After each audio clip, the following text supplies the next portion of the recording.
Il-gvern għandu jipprovdi biżżejjed labar b'xejn għall-persuni li għandhom il-kundizzjoni tad-dijabete tat-tip 2. Barra minn hekk, il-gvern għandu jieħu s-settur b'aktar serjetà. Dan qalu l-membru parlamentari Ewropew Francis f'kumment li tal in-Net News quddiem il-Ministerju tas-Saħħa sabiex joħloq għarfien dwar id-dbattijiet li għandhom persuni dijabetiċi u l-qraba tagħhom. Persuni dijabetiċi jridu jtaqbu subajhom diversi drabi matul il-ġurnata biex ikejlu l-livell ta' zokkor fid-demm. Bħalissa l-gvern qed jagħti 4 labrit kuljum lill-pazjenti li ħafna minnhom iridu jittaqbu mal-10 darbit kuljum. Għamel appell biex il-gvern jagħti biżżejjed labar lill-pazjenti biex jevita li jinħolqu aktar komplikazzjonijiet ta' saħħa lil dawn in-nies. U qal li n-nuqqas ta' labar qed iżid il-pis fuq dawn il-persuni. Daw għandhom jingħataw għaliex meta n-nies jispiċċaw jixtru pakketti bħal dan tal-labar, fil-verità jkollhom iħallsu għal kull pakkett 6 euro. U din hija spiża żejda għal pazjenti u għal familji tagħhom. Tkellem ukoll dwar apparat ieħor li jnaqqas id-tbatija tal-persuna li trid tittaqqab ħafna drabi f'ġurnata.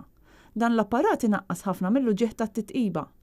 Francis tkellem ukoll dwar apparat ieħor li jnaqqas id-tbatija tal-persuna li trid tittaqqab ħafna drabi f'ġurnata. Dan l-apparat inaqqas ħafna mill-uġigħ tat-titqiba. Francis appella lill-gvern biex jipprovdi dan l-apparat lid-dijabetiċi. Fil-waqt li l-magna li tkejjel il-livell ta' zokkor u l-istikek ġew provduti, mhux qed jiġu provduti biżżejjed labar. Francis spjega kif waqt li kien qed iżur persuna diabetika, dan qallu li n-nuqqas ta' labar xebbaħa ma li tingħata karozza u ma tingħata xi ċwievet.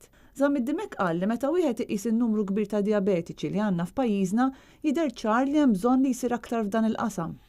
U appella lill-gvern biex jipprovdi magni li jkejlu t-zokkor b'mod kontinwu, il-Continuous Glucose Monitors, biex jagħti labar qosra ta' 4 mm li tfal dijabetiċi u biex iwaqqaf kumitat parlamentari dwar id-dijabete.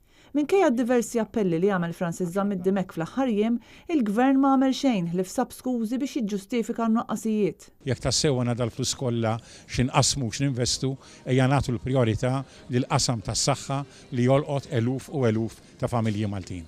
F'Malta hawn il-fuq minn 30,000 persuna li huma ċertifikati li għandhom id-dijabete u iktar minn 80,000 oħra li huma maħsuba li għadhom ma jafux li għandhom din il-kundizzjoni.